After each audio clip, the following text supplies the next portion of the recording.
திருமறை நேரம் Bible hour presented by the National Bible College. கிறிஸ்துவின் சபையார் உங்களை வாழ்த்துகிறார்கள். Welcome to Satellite Bible Classes. வாழ்த்துக்கள் திருமறை நேரம் நேயர்களே, ஆண்டவர் இயேசு கிறிஸ்துவின் இனிய நாமத்திலே அன்போடு கூட உங்களை வரவேற்கிறோம். கிறிஸ்தவ விழிப்புணர்வு நிகழ்ச்சி, உங்கள் கேள்விகளுக்கான பதில் சொல்லும் நிகழ்ச்சி. நீங்கள் ஆவலோடு கூட எதிர்பார்த்து வசனங்களை தெரிந்திருந்தாலும் அதன் சத்தியம் தெரியாததுனால நீங்கள் திகைத்து மருண்டு சந்தேகங்களோட தேடிக்கொண்டிருந்த அநேக விஷயங்களை உங்களை கேட்காமலேயே கர்த்தருடைய வசனங்களை ஆராய்ந்து உங்களுக்கு வழங்குகிற ஒரு நிகழ்ச்சி. இப்ப பத்மு என்கிற ஒரு தீவுல அப்போஸ்தலனாகிய யோவான் விடப்பட்டார், ரோம அரசாங்கத்தாலே ஒரு கைதியாக. அந்த பத்மு என்கிற தீவு எப்படி இருக்கும்? அந்த தீவுக்குள்ளே ஒரு மனிதன் இருக்கவே முடியாது. ஆனாலும் தேவ நோக்கத்துக்காக அவர் அங்க விடப்பட்டார். அரசாங்கத்துக்கு தண்டனை கொடுத்துட்டோம் மட்டும்தான் தெரியும். ஆனால் தேவனுடைய பார்வையிலே ஒரு திட்டத்தின் நிமித்தமாக அவர் அங்கே இருந்தார். நம்முடைய வாழ்க்கையில கூட நிறைய விஷயங்கள் ஒரு சிறை கைதி போல நாம் உணரலாம், ஒரு தீவில விடப்பட்ட தனிமையை போல நாம் உணரலாம். எல்லாரும் இருந்தும் கூட நமக்கு ஏக யாருமே இல்லைன்ற மாதிரி கூட நம்ம உணரலாம். ஆனா அப்ப நீங்க யோசிக்கணும், இந்த சூழ்நிலையில நம்ம இப்படி இருக்கிறோமே, இதுல தேவன் ஏதாவது திட்டம் கண்டிப்பா வச்சிருப்பாரு. ரோமர் 8:28, அன்றியும் அவருடைய தீர்மானத்தின்படி அழைக்கப்பட்டவர்களாய் தேவனிடத்திலே அன்பு கூறுவர்களுக்கு சகலமும் நன்மைக்கு எதுவாகவே நடக்கிறது என்று அறிந்திருக்கிறோம். அதனால இந்த தீவை பத்தி நம்ம இன்னைக்கு நிறைய கேட்க போறோம்.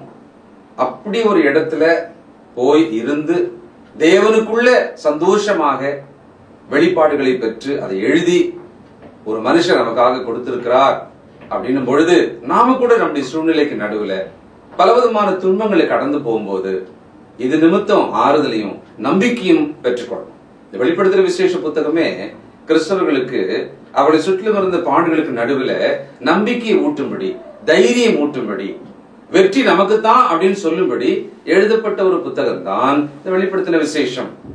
ஆகவே தொடர்ந்து கவனிங்க, மற்றவர்களுக்கு சொல்லுங்க, நீங்கள் குறிப்புகளை எடுங்க, கேள்விகள் இருந்தால் எழுதி எங்களிடத்துல கேளுங்க. சரி, போலாங்களா? இந்த நாளில் நம்முடைய செய்தியாளர் தேசிய வேதாகம கல்லூரியினுடைய கல்வித்துறை தலைவர் டாக்டர் பீட்டர் சாலமன் ஐயா அவர்கள். வணக்கம் திருமறை நேர நேயர்களே, உங்கள் அனைவருக்கும் என்னுடைய நெஞ்சார்ந்த புதிய நாள் வாழ்த்துக்கள். இந்த ஒரு புதிய தொடரில் நான் எல்லாவற்றையும் புதிதாக்குகிறேன். வெளிப்படுத்தல் 21ஆம் அதிகாரம் 5வது வசனம்.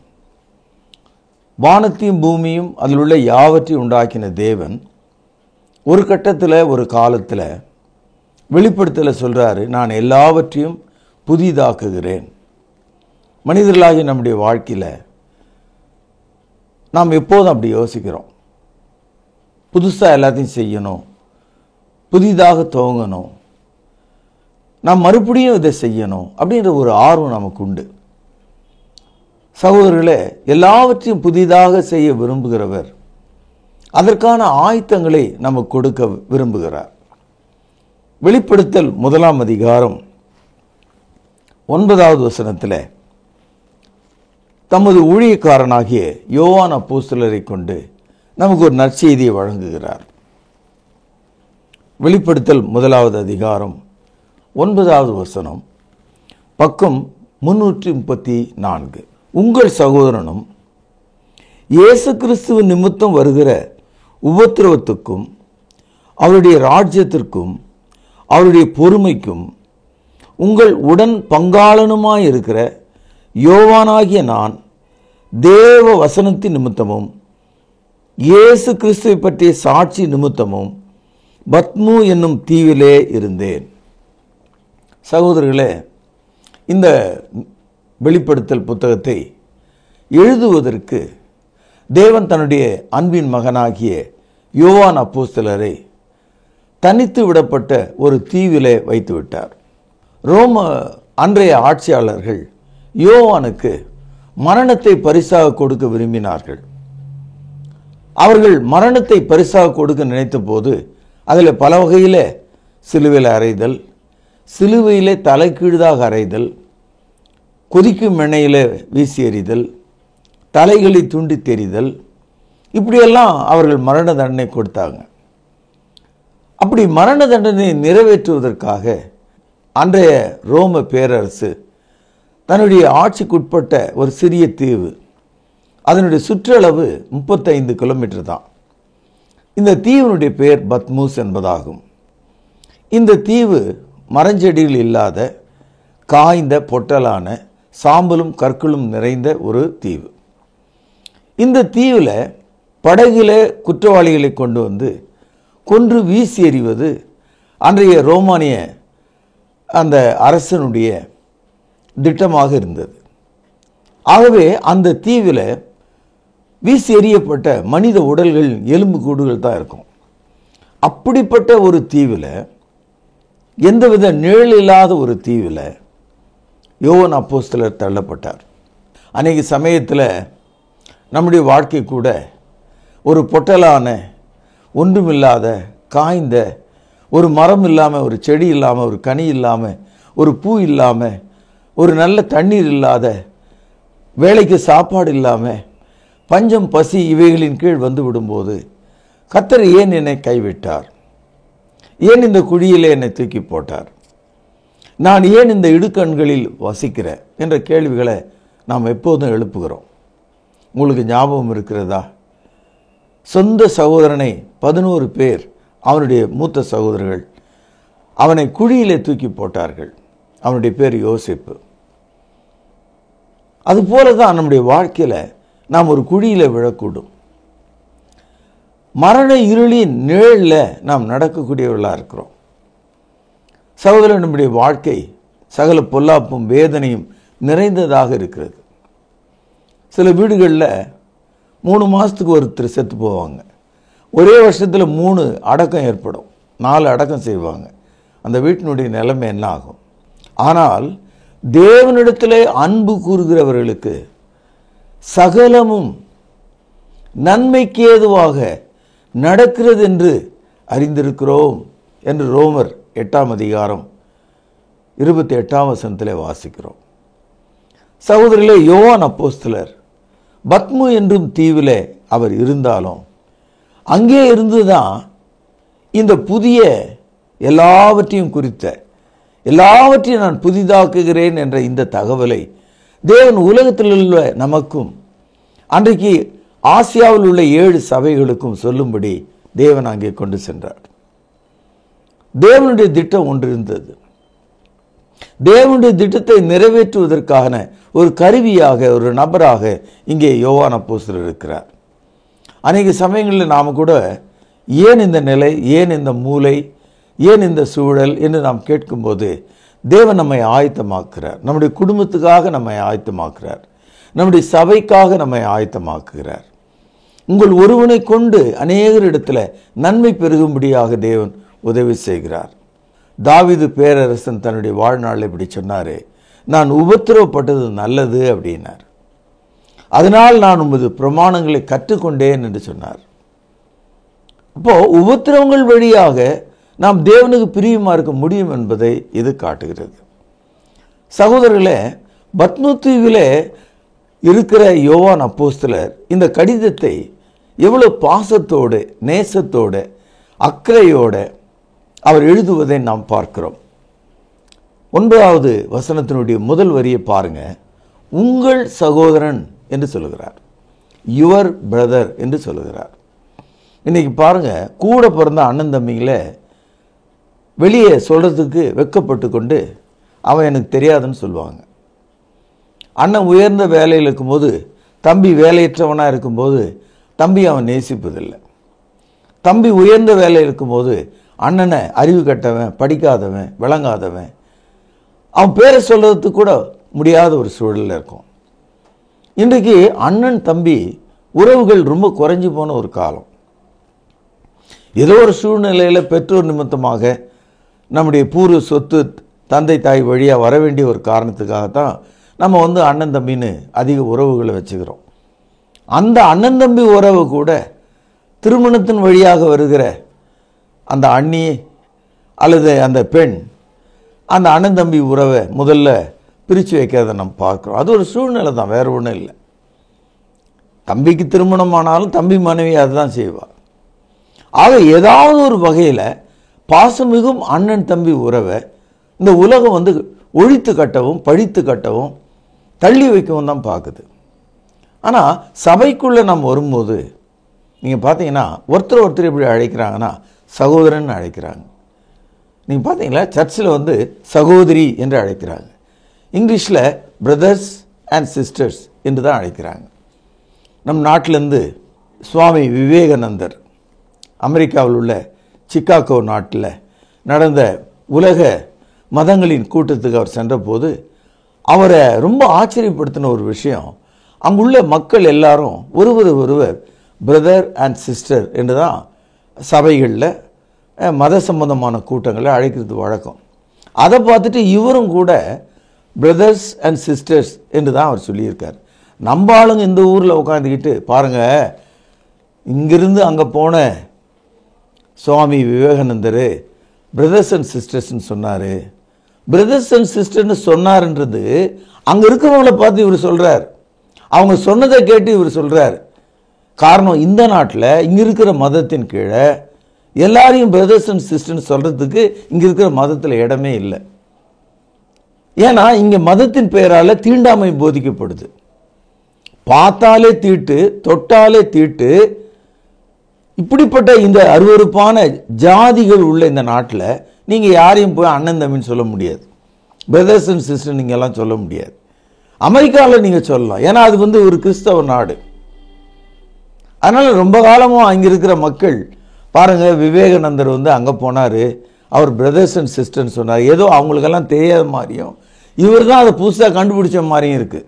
கிறிஸ்தவ மார்க்கம் 2000 ஆண்டுகளாக சபையில் உள்ள மக்களை சகோதரர்கள் சகோதரிகள் என்று தான் அழைக்குது. நாம் ஒருவருக்கு ஒருவர் சகோதரர்களாக இருக்கிறோம் என்று தான் போதிக்குது.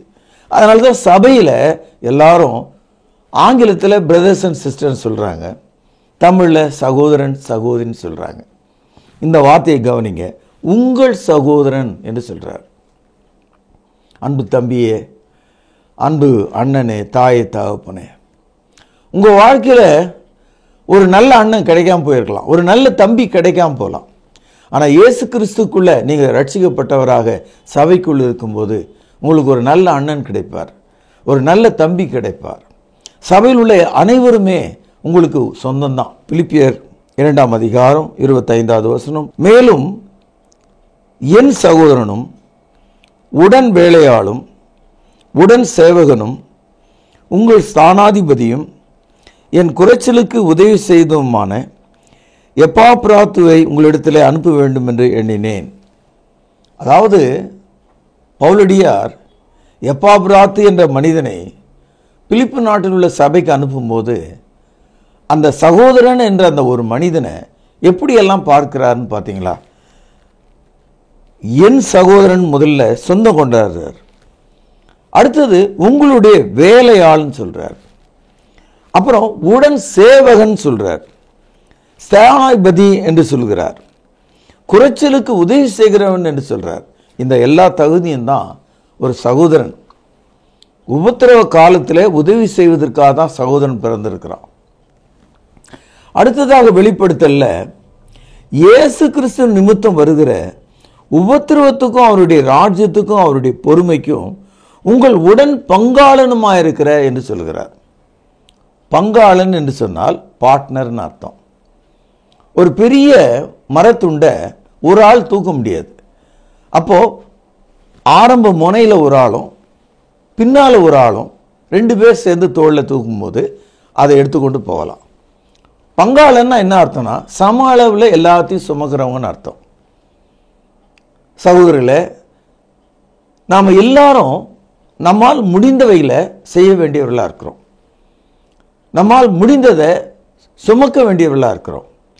அவனவன் தன் தன் பாரத்தை சுமக்க வேண்டும், பிறனுடைய பாரத்தையும் சுமக்க வேண்டும். உடன் பங்காளர். அதனால தான் கிறிஸ்தவர்கள் இயேசு கிறிஸ்துவின் இரத்தத்தினாலே ரட்சிக்கப்பட்ட ஒரே காரணத்திற்காக திருச்சபையில் எல்லாவற்றிலும் அன்பு கூறவும் சேர்ந்து பங்காளனாக பாடுபடவும் நாம் விரும்புகிறோம். இப்போது வீடுன்னு எடுத்துக்கிட்டிங்கன்னா அங்கே தாய் தகப்பன் அண்ணன் தம்பி அக்கா தங்கச்சி தான் இருப்பாங்க. அது ஒரு வகையான கட்டமைப்பு. ஆனால் சபைன்னு வரும்போது அங்கே அண்ணன் தம்பி அக்காள் தங்கை இவ்வளோ தான் கட்டமைப்பு. பிரதர்ஸ் அண்ட் சிஸ்டர்ஸ் இவ்வளோ தான் மொத்தமே. அதனால தான் நாம் அனைவரும் எல்லா விஷயங்களிலும் தோள் கொடுத்து சுமை தாங்கி ஒருவர் மேல் ஒருவர் அன்பு கொள்ள வேண்டும், ஒருவருக்கு ஒருவர் உதவி செய்ய வேண்டும். அநேகர் பார்த்து கேட்குறாங்க, உங்கள் மார்க்கத்தில் மட்டும் ஏன் உங்களுக்குள்ளவே உதவி செய்தீங்க அப்படின்னு கேட்குறாங்க. அது உண்மைதான். காரணம் என்னென்னா, சபையில் நம்முடைய ஏழை சகோதரர்களை கொஞ்சம் வசதி உள்ளவங்க காப்பாற்ற வேண்டும். ஏன்னா முதல் கடமை நமக்கு அதான். அதனால தான் சபையில் உள்ள அனைவருக்கும் நாம் எந்தாவது ஒரு வகையில், அது ஒரு விதவையாக இருந்தால் அவர்களை கவனிக்கணும், ஒரு சகோதரனாக இருந்தால் அவனை நம்ம உதவி செய்து கவனிக்கணும். எல்லாவற்றிலும் நாம் ஒருவர் கை தூக்கி விட வேண்டியவர்களாக இருக்கிறோம். அதனால்தான் சபை என்பது ஒரு ஜீவன் உள்ளதாக இருக்கிறது. Search is a living body. Every member, it is kind of a brothers and sisters. We need to lift up one another. நாம் ஒருத்தரை தூக்கி சுமக்கணும். இங்கே என்ன சொல்றாரு, இயேசு கிறிஸ்துவினுடைய வசனத்திற்காகவும் அவருடைய ராஜ்யத்திற்காகவும் நான் பத்மு எனும் தீவிலே இருந்தேன் என்று சொல்றார். இதை நீங்கள் கவனிக்கணும். இந்த மதவாதிகள், மத எதிரிகள், மத துரோகிகள், பரிசுத்தாவினுடைய வியாபாரிகள் எப்போதும் தேவனுடைய ராஜ்யம் என்ற வார்த்தையை கேட்கும் போதெல்லாம் இயேசுனுடைய 2வது வருகை நினைச்சிட்டு இருப்பாங்க. அப்போதான் நமக்கு ராஜ்யம் வரப்போகிறது என்று. கிறிஸ்தவத்தில் உள்ள இந்த நடுபாகத்தில் இருக்கிற மக்கள், அதாவது புராட்டஸ்டன்ட் அமைப்பு மக்கள், அவங்க ஒரு ஜெபம் பண்ணுவாங்க, உம்முடைய ராஜ்யம் வருவதாக. அப்போ அவங்களுடைய மனசுல இன்னும் ராஜ்யம் வரல அப்படின்ற நினைப்பு இருக்கு. அதாவது கிறிஸ்தவ மதத்தில் இருக்கிற யாவரும் ஏறக்குறைய இன்னும் ராஜ்யம் வரல அப்படின்னு தான் நினைச்சிட்டு இருக்காங்க. ஆனா கிறிஸ்தவ மார்க்கம் என்ன சொல்லுதுன்னா, பெந்தெகோஸ்தே என்னும் நாள் வந்த போது, அப்போஸ்தலர் நடபடிகள் 2ஆம் அதிகாரம் 1வது வசனம், மக்கள் நாங்கள் ரட்சிக்கப்பட என்ன செய்ய வேண்டும் என்று கேட்டாங்க. அப்போஸ்தலர் நடபடிகள் 2ஆம் அதிகாரம் 37வது வசனம். அப்பொழுது பேதுரு அவர்களை பார்த்து, நீங்கள் மனம் திரும்பி ஒவ்வொருவரும் கர்த்தராகிய இயேசுவின் நாமத்திலே ஞானஸ்நானம் பெற்றுக்கொள்ளுங்கள், அப்பொழுது பரிசுத்த ஆவியினுடைய வரத்தை பெறுவீர்கள் என்று சொன்னான். அப்போஸ்தலர் நடபடிகள் 2ஆம் அதிகாரம் 41வது வசனத்தில் அவனுடைய வார்த்தையை சந்தோஷமாக ஏற்றுக்கொண்டவர்கள் அன்றைய தினம் ஞானஸ்நானம் பண்ணப்பட்டார்கள். அவர்கள் ஏறக்குறைய 3000 பேராக இருந்தார்கள். அப்போஸ்தலர் நடபடிகள் 2ஆம் அதிகாரம் 42ஆம் வசனத்தில் அவர்கள் எல்லாரும் அப்போஸ்தலருடைய உபதேசத்திலும் அந்யோன்யத்திலும் அப்பம் பிட்குதலிலும் ஜெபம் பண்ணுதலிலும் உறுதியாக தரித்திருந்தார்கள். அவர்களுக்கு ஒரு உபதேசம் இருந்தது. இப்படிப்பட்ட மக்களை அப்போஸ்தலர் நடபடிகள் 2வது அதிகாரம் 47வது வசனத்தில் தேவனை துதித்து ஜனங்கள் எல்லாரிடத்திலும் தயவு பெற்றிருந்தார்கள். ரட்சிக்கப்படுகிறவர்களை கர்த்தர் அனுதினமும் சபையிலே சேர்த்து கொண்டு வந்தார். இது 2ஆம் அதிகாரம் 47வது வசனம். ராஜ்யம் என்பது சபை. சபை என்ற வார்த்தை ஒரு பொது வார்த்தை. ராஜ்யம் என்ற வார்த்தை யூதர்களுக்காக சொல்லப்பட்ட வார்த்தை. காரணம், யூத மக்கள் தேவனுடைய ராஜ்யம் என்றே அவர்கள் பேச அறிந்தவர்களாக இருக்கிறாங்க. புறஜாதியராகிய நமக்கு தான் பொதுவான ஒரு வார்த்தையாக சபை என்ற சொல் பயன்படுது. நீங்கள் புதிய ஏற்பாடு முழுவதும் படிச்சீங்கன்னா சபையின் தலைவர் யார்? கிறிஸ்து. ராஜ்யத்தின் தலைவர் யாரு? கிறிஸ்து. சபையின் போதனை என்ன? புதிய ஏற்பாடு. ராஜ்யத்தின் போதனை என்ன? புதிய ஏற்பாடு. ராஜ்யம் எதற்காக காத்திருக்கிறது? சபை எதற்காக காத்திருக்கிறது? கிறிஸ்துவின் 2வது வருகைக்காக. ஆக நீங்கள் தெளிவாக படிச்சு பார்த்தீங்கன்னா ராஜ்யம் இப்பொழுது சபையாக நமக்குள் இருக்கிறது. இந்த ராஜ்யத்தை மீண்டும் எடுத்து தேவ சமூகத்தில் பரலோகத்துக்கு கொண்டு செல்வதற்காகத்தான் இயேசு 2வது முறையாக வருகிறார். இங்கே கவனிச்சிங்கன்னா உங்கள் சந்தேகம்லாம் தீர்ந்து போயிடும். என்ன சொல்றாரு? இயேசு கிறிஸ்துனுடைய ராஜ்யத்து நிமித்தம் அவருடைய ராஜ்யத்து நிமித்தம் நான் துன்பப்பட்டு பத்மோ என்னும் தீவிலே விடப்பட்டிருக்கிறேன். For the sake of the kingdom I was left at Patmos என்று சொல்றார். அப்போ ராஜ்யம் இல்லைன்னு சொன்னா இந்த வசனம் தவறா போயிடும். ஆகவே இயேசு கிறிஸ்து தன்னுடைய வாழ்நாள் காலத்திலேயே அந்த ராஜ்யம் விரைந்து வருகிறது என்று மார்க்கு 9ஆம் அதிகாரம் முதல் வசனத்திலே சொல்லுகிறார். அந்த ராஜ்யம் பலத்தோடு வரும் என்று அப்போஸ்தலர்களுக்கு சொன்னார். இந்த தகவலை அப்போஸ்தலர் நடபடிகள் 1ஆம் அதிகாரம் 5வது மற்றும் 8வது வசனத்தில் நாம் பார்க்கிறோம். பலம் தோடு பரிசுத்த ஆவியானவர் வந்தார். ராஜ்யம் வல்லமையாக ஸ்தாபிக்கப்பட்டது. கொலோசியர் 1ஆம் அதிகாரம் 13வது வசனத்தில் இருளின் அந்தகாரத்தினின்று ஒளியின் ராஜ்யத்துக்குள்ள தேவன் நம்மை இப்பொழுது உட்பிரவேசிக்க செய்திருக்கிறார். ராஜ்யத்து நிமித்தம் உபத்திரவங்களை கிறிஸ்துவின் சபை இன்றைக்கு படுகிறதாக இருக்கிறது.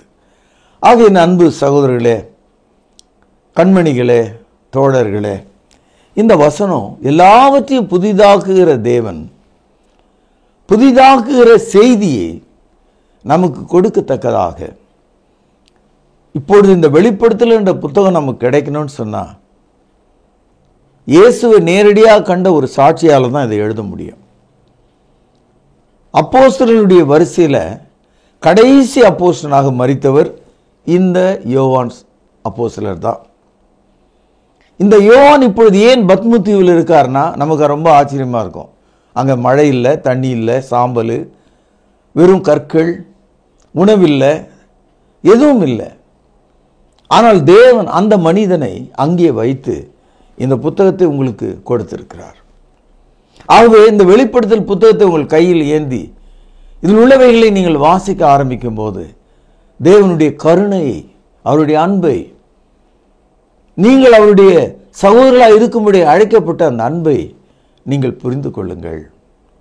அன்பான சகோதரர்களே, இந்த காலையில் நாம் கேட்ட இந்த செய்தி உங்களை மாற்ற வேண்டும், உங்களை வழி நடத்த வேண்டும், உங்களை ஆசீர்வதிக்க வேண்டும். இந்த சத்தியத்தை விளங்கிக் கொள்ள பிரகாசம் உள்ள மனக்கண்களை தேவன் உங்களுக்கு அருள வேண்டும் என்று கேட்டு இந்த செய்தியை நான் இங்கே நிறைவு செய்கிறேன். கர்த்தராகிய இயேசு கிறிஸ்துவினுடைய கிருபையானது உங்கள் அனைவரோடும் இருப்பதாக பிரார்த்தனை செய்வோம். மகா பரிசுத்த நிறைந்த எங்கள் அன்பான தகப்பனே, இன்று நாங்கள் வாசிக்க கேட்ட யோவான் அப்போஸ்தலர் உங்கள் சகோதரன், உங்கள் உடன் பங்காளன், ராஜ்யத்து நிமித்தம் நான் பத்ம தீவில் இருந்தேன் என்ற அந்த தகவல் எங்கள் இருதயத்தின் ஆழத்தை பாதிக்கிறது. எங்களுடைய விசுவாசத்தை அது துலக்குகிறது. நாங்கள் மிகுந்த நம்பிக்கையோடு இந்த வசனத்தை கையில் வைத்து உமக்கு நன்றி செலுத்துகிறோம். கேட்ட மக்களை ஆசீர்வதியும். இயேசுவின் நாமத்திலே ஜெபம் கேளும் பிதாவே, ஆமென். கிறிஸ்துவின் இரக்கமுள்ள நாமத்தில் இந்த காலை பொழுதுல உங்களை சந்தித்து இயேசு கிறிஸ்துடைய வெளியேறப்பட்ட நாமத்தில் வாழ்த்துக்களை சொல்வதிலே மகிழ்ச்சி அடைகிறோம். என்ன நேயர்களே, இதோ சகலத்தையும் புதிதாக்குகிறேன்.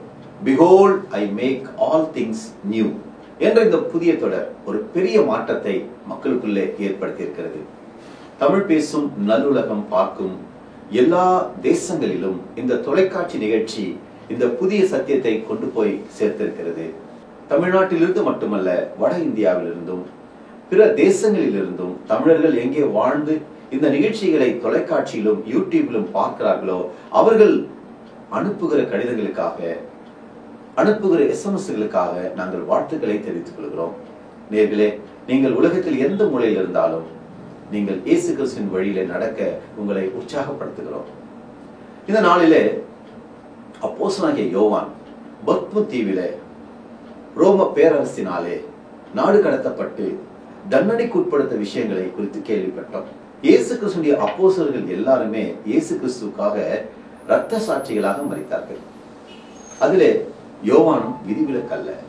அவரும் கூட பத்மு தீவிலே இயேசு கிறிஸ்துடைய ராஜ்யத்தை பற்றிய உபத்திரவங்களின் நிமித்தமாக அங்கே சேர்க்கப்பட்டிருந்தார். அங்கே இருந்து தேவன் அவருக்கு வெளிப்படுத்தினவைகளை, கிறிஸ்து அவருக்கு வெளிப்படுத்தினவைகளை, ஆவியானவர் அவருக்கு வெளிப்படுத்தினவைகளை சபையார் அறிந்து கொள்ளும்படி புத்தகமாக எழுதியிருக்கிறார். அநேகர் வெளிப்படுத்தின விசேஷ புத்தகத்தை புரிந்து கொள்ள முடியாத புத்தகம் என்று ஓரிரு அதிகாரங்களை படித்துவிட்டு மூடி வைத்து விடுகிறார்கள். ஆனால் இன்று முதல் நீங்கள் நிச்சயமாக இந்த வெளிப்படுத்தின புத்தகத்தை மிகவும் நேசித்து படிப்பீர்கள் என்று நான் நம்புகிறேன். இன்று நீங்கள் கேட்ட செய்தியிலிருந்து உங்களுக்கான பரிசு கேள்வி இதுதான். பத்மு தீவு எப்படிப்பட்டது? பத்மு தீவு எப்படிப்பட்டது? அதை பற்றி இன்று நீங்கள் கேட்ட செய்தியிலிருந்து சில தகவல்களை எழுதி அனுப்புங்கள். கேள்வி மீண்டும் சொல்கிறேன். பத்மு தீவு எப்படிப்பட்டது? எழுதி கொண்டீர்களா?